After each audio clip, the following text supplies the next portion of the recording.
আসিফ ভাই বিয়ে কবে করবে? আমি বিবাহিত এখন। তাই? সত্যি?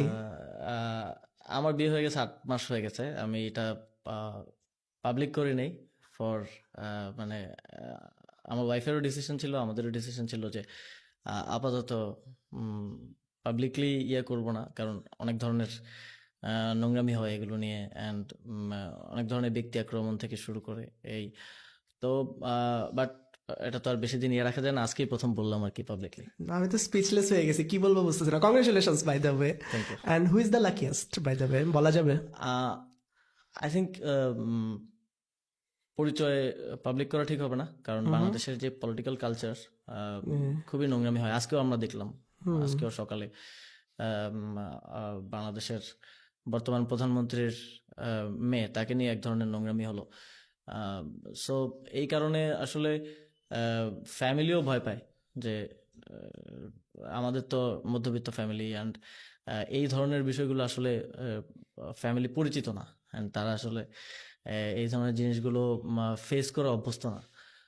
ফলে এক ধরনের শঙ্কা থাকে যে এটা হলে কি হয় না হয়, তো এই জন্য পাবলিক করা হয়নি এর আগে। কিন্তু বিয়ে তো একটা ভালো জিনিস। আমি যদি লাস্ট বাংলাদেশের কোন পাবলিক ফিগার বিয়ে গোপন রেখেছিল, সেটা হচ্ছে শাকিব খান। এরপরে মনে হয় আপনি 8 মাস ধরে বিয়ে করে সেটা গোপন রাখছেন। তো বিয়ে তো একটা ভালো জিনিস, গোপন রাখা না, কারণ এটা কি? আমি আপফ্রন্ট নিজে থেকে বলি নাই, and আমাকে কেউ কোশ্চেনও করে না এইভাবে। ও, সো আজকে কোশ্চেন আসলো এই জন্য আই থিঙ্ক যে থ্যাংক ইউ, থ্যাংক ইউ। তো কেমন যাচ্ছে বিবাহিত জীবন? খুব একটা ভালো যাচ্ছে কেন? বলা যাবে না, কারণ এক তো বাসায় সময় দেওয়া সম্ভব হয় না। প্রায় দেখা যায় 17 ঘন্টা 18 ঘন্টাই বাইরে অ্যারেঞ্জ থাকা ম্যারেজ লাগে। না লাভ ম্যারেজ, এটা বলতে হবে। কি রে, এটা তো ভেবে বলার কি আছে? মিথ্যা কথা বলা যাবে না। এটা মিথ্যা বলার জন্য ভাবতেছি না, এটা মূলত আই থিঙ্ক এটা এক ধরনের fusion of arranged and love both. Okay, একটু শুনি না প্লিজ। আর পরিচয় বলতে হবে না, স্টোরিটা শুনি। স্টোরি খুব বেশি ইন্টারেস্টিং না।